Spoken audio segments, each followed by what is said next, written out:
Jadi di mana ketika setiap benih ataupun kehidupan dari setiap makhluk itu muncul, ketika kehidupan itu dari seorang makhluk itu telah dimulai, maka dari awal sampai akhir kita akan menyebut kehidupan daripada setiap makhluk itu adalah sebuah proses. Jadi ketika selama masa proses dari awal terbentuk dari kehidupan setiap makhluk itu dimulai, maka makhluk dimanapun, kapanpun mereka akan mulai muncul, maka kita akan mengatakan dengan bahasa yang lebih umum, yaitu mereka semua akan mulai beradaptasi. Jadi beradaptasi di sini adalah yang biasa kita gunakan untuk makhluk-makhluk yang seperti hewan ataupun binatang.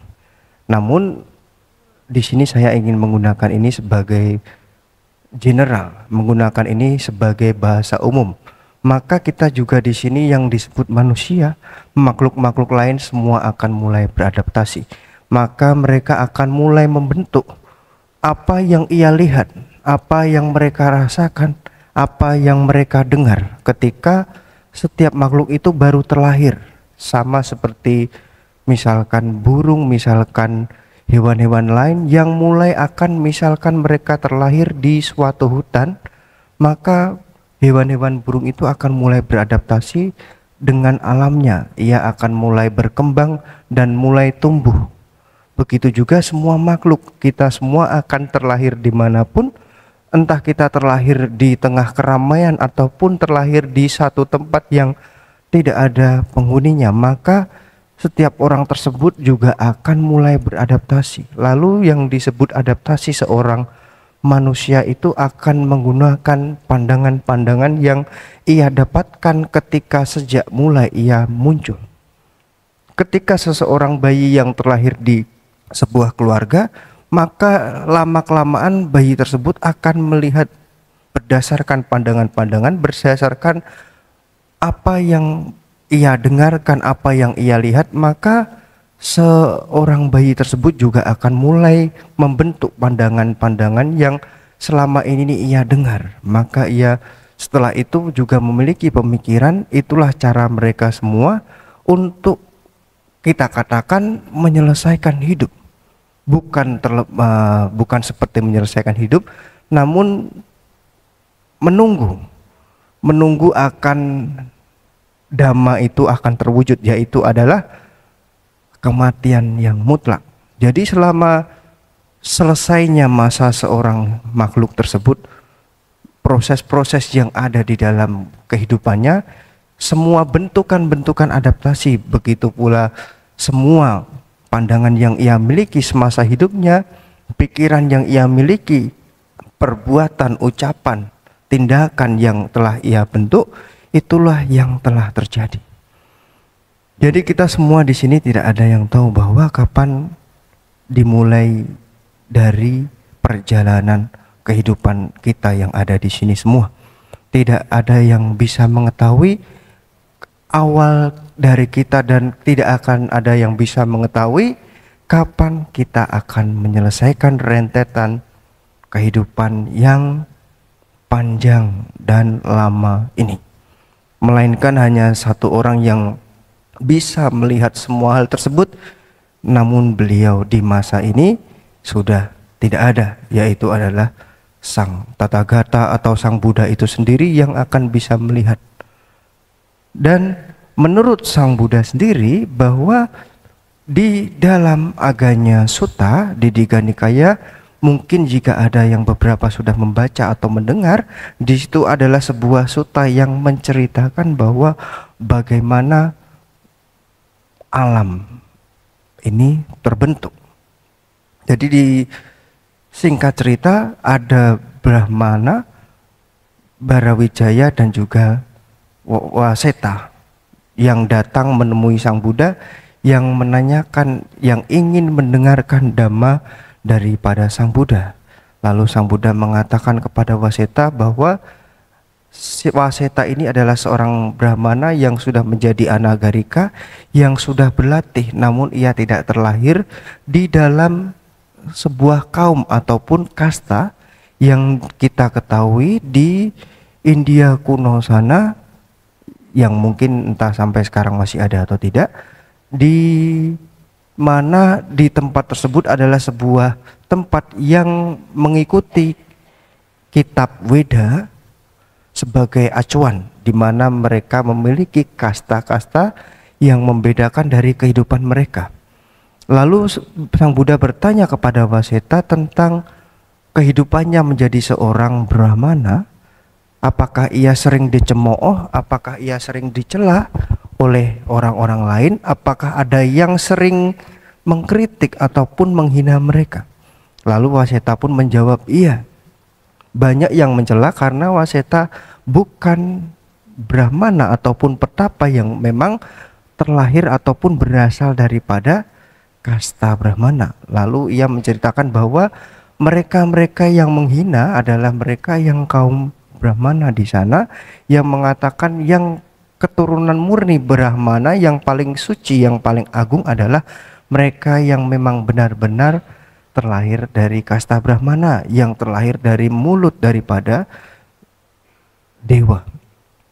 Lalu Sang Buddha pun kembali mengatakan bahwa kalau demikian apa yang diucapkan oleh mereka, maka mereka telah salah.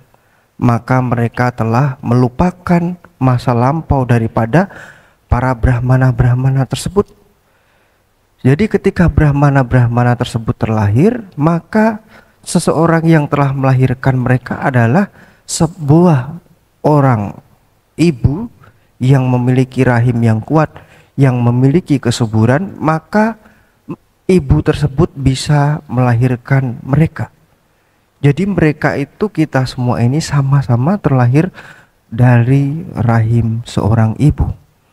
Dimana ketika kita sudah melihat bahwa ini kenyataan, maka Sang Buddha tidak mengiyakan bahwa mereka terlahir dari mulut. Dan di sini di dalam Aganya Sutta, Sang Buddha pun mulai menceritakan sebuah cerita bagaimana sebuah alam yang ketika hancur dan mulai terbentuk lagi dari awal, makhluk-makhluk tidak ada, lalu mereka memakan intisari tanah dan lain sebagainya. Dan ini tidak akan saya perpanjang karena ini adalah sebuah pengetahuan yang sangat dalam yang tidak bisa didapatkan oleh kita tanpa kita menggunakan ataupun melatih diri kita untuk berkonsentrasi lebih dalam. Dan juga ini hanyalah sebuah pengetahuan yang dimana hanya akan menambah pengetahuan tanpa memberikan sedikit pun ataupun memperbanyak kebijaksanaan atau wisdom ini. Jadi ini adalah sebuah knowledge yang jika didapatkan akan membuat kita mengerti akan suatu hal, namun tidak terlalu banyak untuk memberikan seseorang yang mengetahuinya itu sebuah kebijaksanaan. Jadi intinya bahwa ketika di dalam Aganya Sutta itu Sang Buddha menjelaskan bahwa tidak hanya di satu alam saja ada sebuah bumi. Jadi Sang Buddha mengatakan bahwa di dunia ini banyak sekali galaksi-galaksi lain. Bahkan Sang Buddha mengatakan ada banyak Buddha juga di alam-alam yang lain. Jadi ini sama seperti apa yang jika kita melihat tentang ilmuwan-ilmuwan yang atau astronot-astronot yang memeriksa luar angkasa, di mana mereka semua melihat bahwa galaksi yang kita sebut di sini, galaksi yang kita tinggali di sini itu adalah salah satu galaksi di mana ada bumi, ada planet-planet lain seperti Merkurius, Jupiter, Uranus dan lain sebagainya sampai Pluto.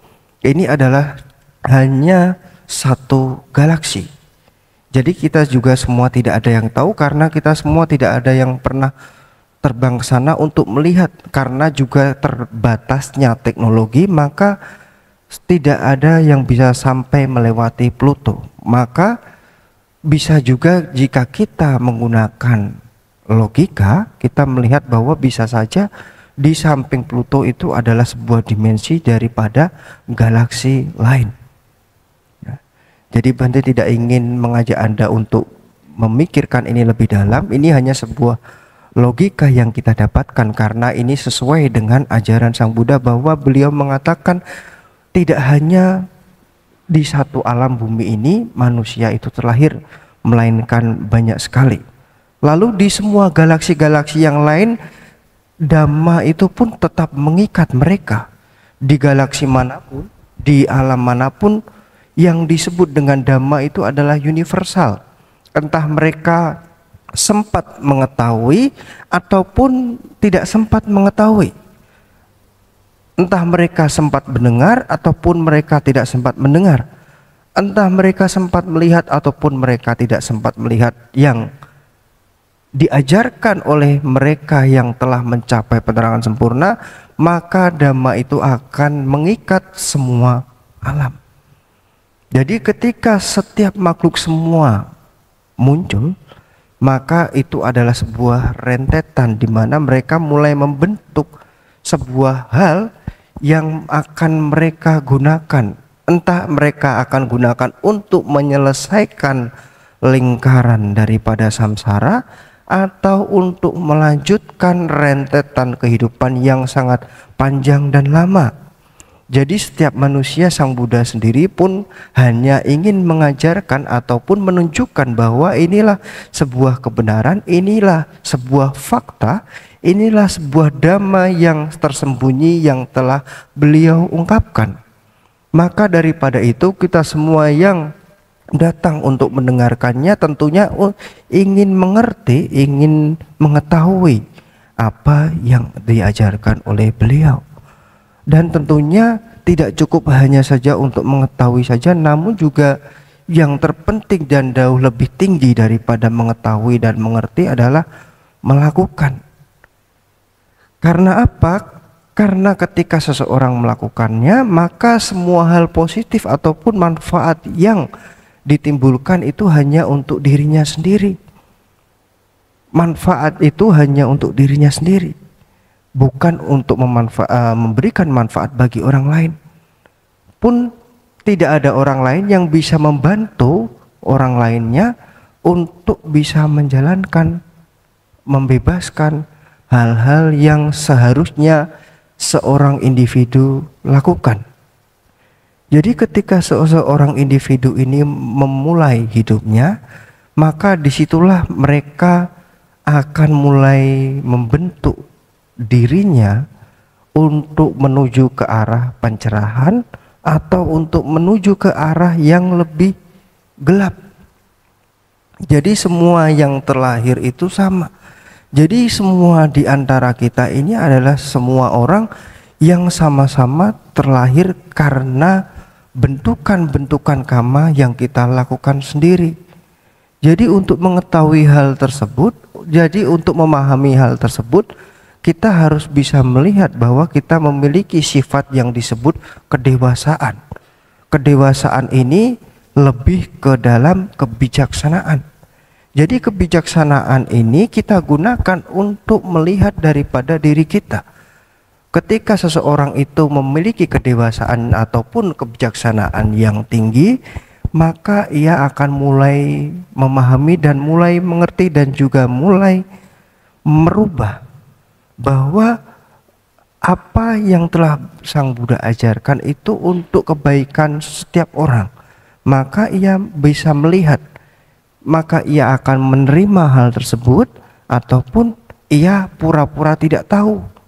Karena ada orang yang sudah tahu namun mereka menghiraukan. Lalu kenapa bisa, Bante?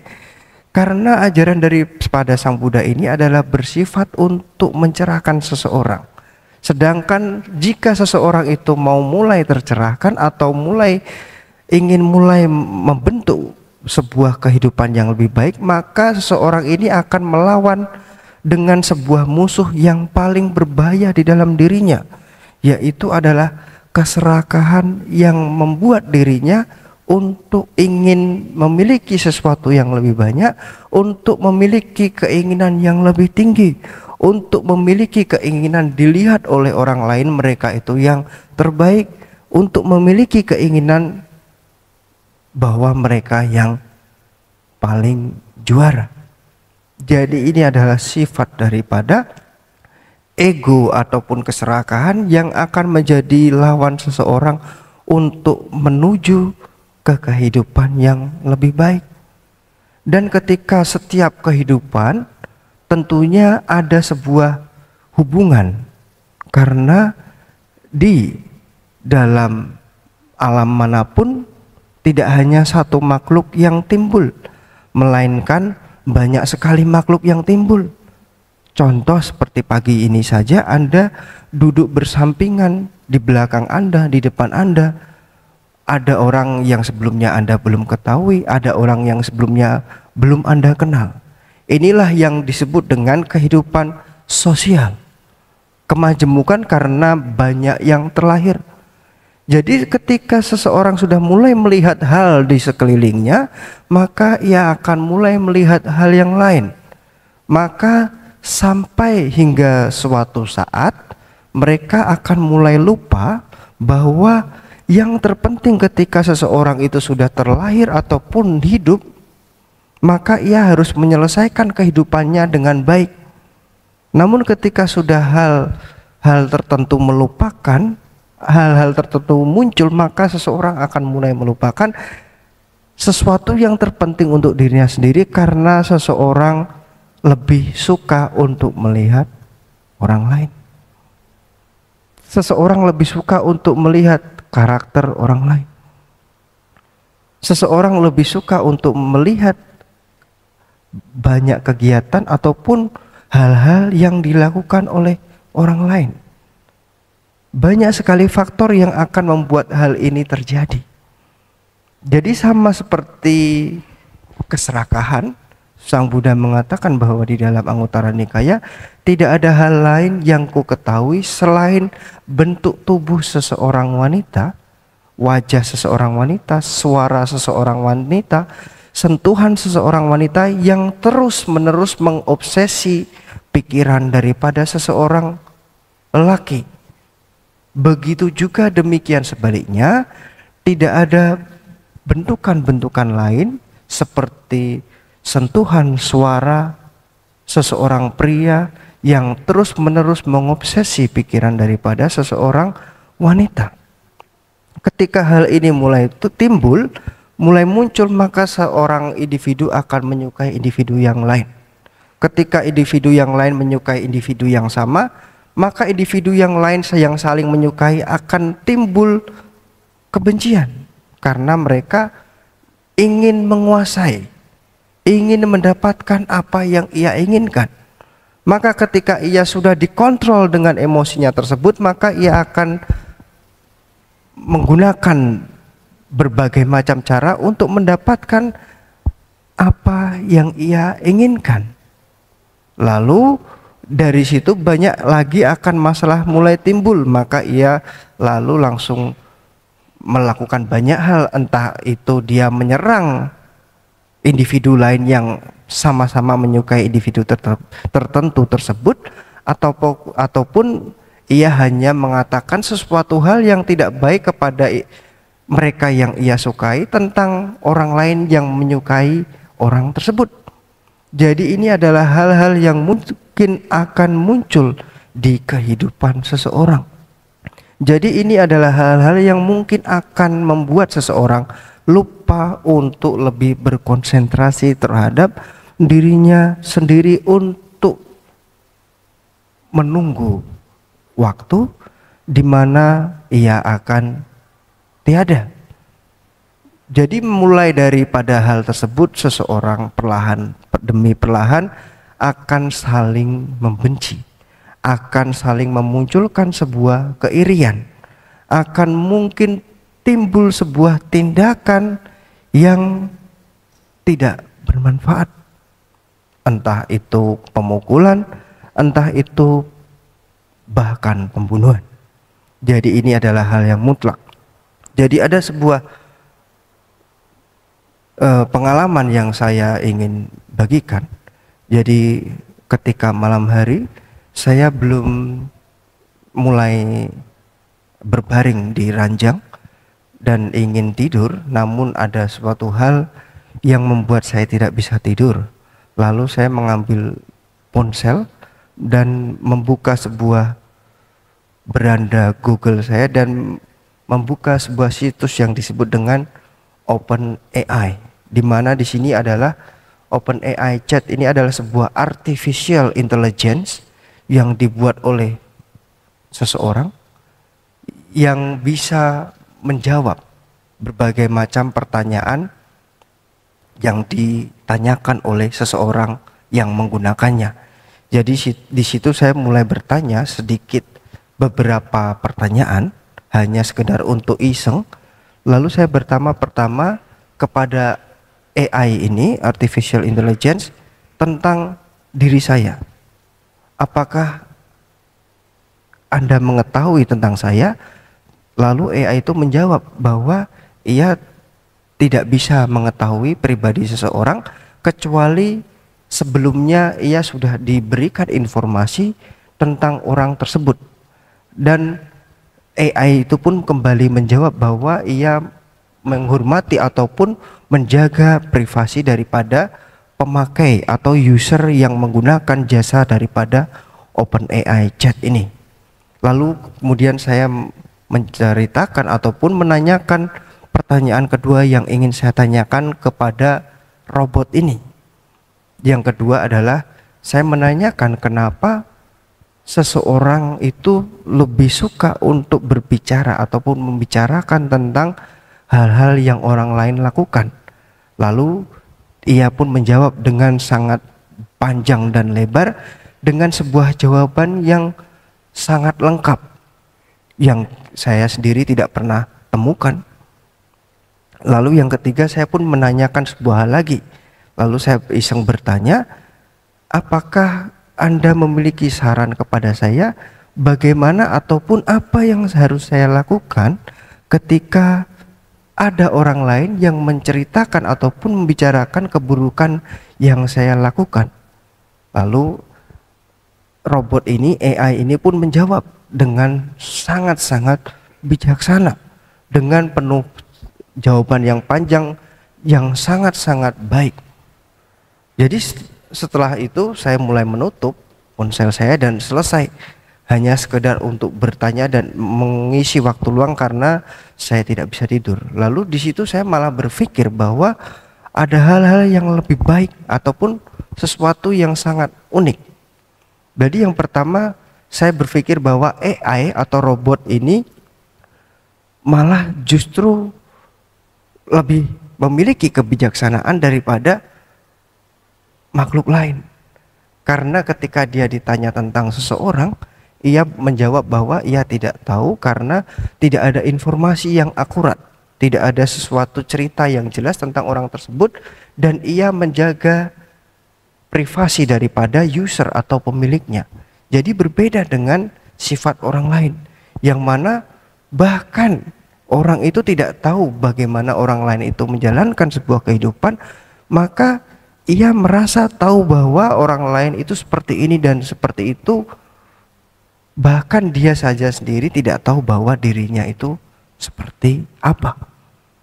Jadi AI atau robot ini jauh lebih bijaksana daripada makhluk-makhluk lain. Lalu yang kedua, bahwa robot-robot ini atau AI ini jauh lebih memiliki sebuah informasi yang lebih detail atau lebih akurat. Ya. Mereka mengungkapkan sesuatu hal berdasarkan apa yang mereka dengar, mereka dapatkan, mereka mengerti sebelumnya, tanpa mengucapkan sesuatu hal yang ia tidak ketahui, tanpa menulis ataupun membalas sebuah pertanyaan dari apa yang tidak ia ketahui. Jadi ia berbicara berbasiskan dengan suatu kebenaran. Berbeda daripada makhluk lain, jika manusia itu sering mengucapkan sebuah hal hanya berdasarkan terkadang dari senang ataupun tidak senang. Ya. Jika seseorang itu sudah tidak senang dengan sesuatu hal, maka seseorang itu akan terus-menerus mengungkapkan ataupun menceritakan hal-hal yang buruk tentang hal tersebut. Bahkan ia sampai tidak mau tahu bahwa kebenarannya itu seperti apa. Jadi sama seperti orang-orang yang tidak mau meninggalkan egonya, tidak mau meninggalkan keserakahan kebenciannya.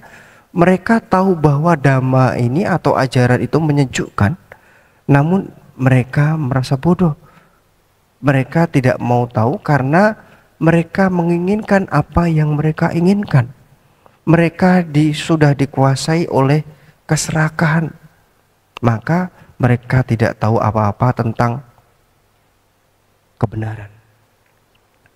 Lalu yang ketiga, bahwa terkadang robot ini malah justru lebih bisa dijadikan sebuah pengganti jika Anda memiliki, katakan Anda memiliki teman baik. Jadi robot atau AI ini malah justru lebih memiliki fungsi ketika Anda bertanya tentang suatu hal, maka ia akan menerangkan dan menjawab tanpa akan menjerumuskan Anda atau tanpa memperkeruh keadaan. Berbeda dengan yang Anda sering sebut dengan teman baik. Karena yang disebut dengan teman baik terkadang belum tentu orang tersebut akan memberikan solusi, ataupun ketika Anda bertanya tentang masalah, lalu ia akan memberikan solusi dengan cara yang benar. Sekali lagi Bante katakan, dengan cara yang benar. Cara yang benar ini seperti apa sih Bante? Dengan tidak memperkeruh keadaan, dengan bertujuan untuk menyelesaikan masalah yang ditanyakan, bukan untuk menambah masalah. Jadi terkadang orang ataupun teman baik itu belum tentu bisa melakukan hal tersebut. Namun di sini Bante tidak mengatakan bahwa Anda harus meninggalkan teman baik Anda, melainkan di sini Anda harus menjadi orang yang bisa merubah teman Anda untuk mengarahkan. Karena yang terpenting adalah memiliki teman yang bisa mengarahkan ataupun mengingatkan kita semua ketika kita semua sedang melakukan ataupun memiliki masalah ataupun melakukan suatu hal yang tidak baik. Bukan mereka yang mengajak kita untuk melakukan tindakan yang tidak baik. Jadi di sini saya mengerti bahwa sebuah robot ataupun AI ini jauh memiliki kebijaksanaan yang tinggi. Namun seketika setelah saya merenungkan hal-hal tentang AI ini, lalu saya kembali paham ataupun sadar bahwa yang disebut dengan AI ataupun robot ini adalah sebuah sistem yang dibuat oleh manusia, yang dikembangkan oleh manusia, yang dijalankan oleh manusia. Maka AI atau robot ini bisa berjalan. Berarti semua hal di balik layar daripada AI ini adalah seorang manusia. Berarti jika mengetahui akan hal tersebut, bahwa manusia di balik AI ataupun robot yang ia diciptakan ini adalah manusia yang memiliki kebijaksanaan juga. Karena ia bisa membuat sebuah sistem yang akan menolong seseorang di mana orang itu membutuhkan. Jadi pemikiran saya tentang AI itu jauh lebih bijaksana daripada manusia itu salah. Karena manusia bisa jauh lebih bijaksana daripada sebuah robot. Namun sekali lagi, tidak semua orang bisa seperti itu, melainkan diri seseoranglah yang harus dengan sendirinya bisa menumbuhkan ataupun membentuk pikirannya menjadi lebih tenang, menjadi lebih baik lagi, yaitu dengan cara memiliki pandangan benar, memiliki pikiran benar, memiliki ucapan benar, memiliki perbuatan benar, memiliki mata pencaharian benar, memiliki daya upaya benar, memiliki konsentrasi benar, dan memiliki meditasi yang benar. Ini adalah jalan mulia berunsur 8. Jadi tidak ada jalan lain yang bisa menolong seseorang untuk mencerahkan kehidupannya, untuk memperbaiki kehidupannya tanpa jalan ini. Jalan ini adalah jalan satu-satunya yang setelah Tathagata ajarkan, yaitu adalah jalan mulia berunsur 8. Maka daripada itu, kembangkanlah apa yang bisa membuat Anda menjadi lebih bermanfaat bagi diri Anda sendiri maupun bagi orang lain. Sabisata Bhavantu Sukhitata. Semoga semua makhluk hidup berbahagia. Selamat pagi. Namo Buddhaya.